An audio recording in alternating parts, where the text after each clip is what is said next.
So, the enemies in this game were a lot similar to the ones in A Link Between Worlds, and we always like to pick out enemies for these lists that are sort of unique to each particular game. We have always counted a lot of enemies that appear over and over in the series.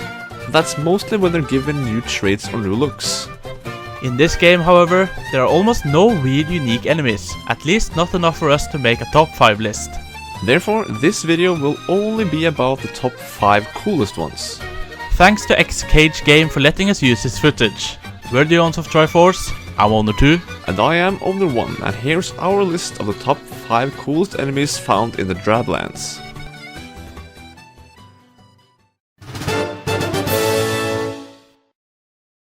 The pose in general are pretty cool, and in this game too. We like the different colors they have, but we also like the 2 other types introduced in this game.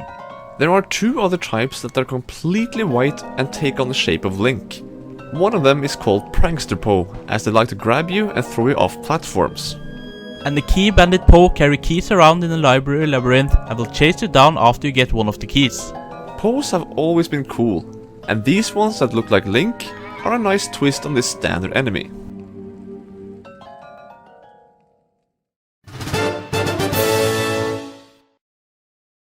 The Redead is a type of enemy we found really cool in the series, and the ones you face here are pretty good for a 2D setting.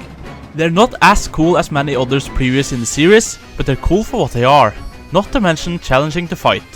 Yeah, cause they stay in the ground as if they were part of the dirt, and can easily terrify Link with their scream, which is a standard trait of them. They grab you and seem to bite you, draining your life pretty quickly.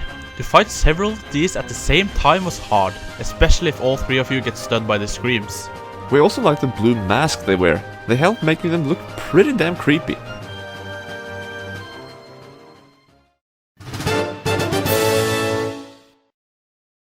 Fish can be cool. Skeleton fish can be even cooler. There are 2 types of them here in the game. One of them lives in the sand, much like the Malgeorgs in Spirit Tracks, which is pretty damn awesome. The other one's green and lives in water. They both look really dangerous, and we gotta say that we like the sandfish more, because how awesome is it to see fish actually living in sand, and for them to be skullfish no less.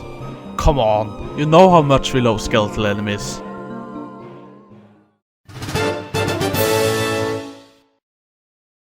So the soldiers might not be all that different from either A Link Between Worlds or A Link to the Past, but there are Sky Soldiers. The Sky Soldiers are just a tiny bit different looking, but stronger than the regular soldiers.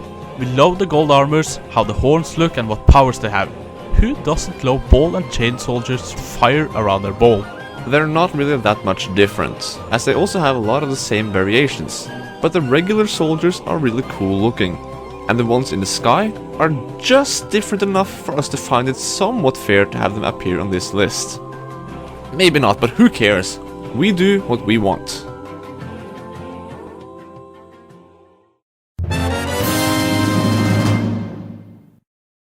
A really cool enemy in Twilight Princess was the Aerolfoss, and we found it really sweet how they managed to make them fit in a 2D setting. They are flying reptiles that breathe fire and wield a sword and a shield. What's not to love? You have the regular Aerolfoss, but there's also the Super Aerolfoss. That is, well, super, and we're gold. We also like how the standard ones are green and the super ones are blue.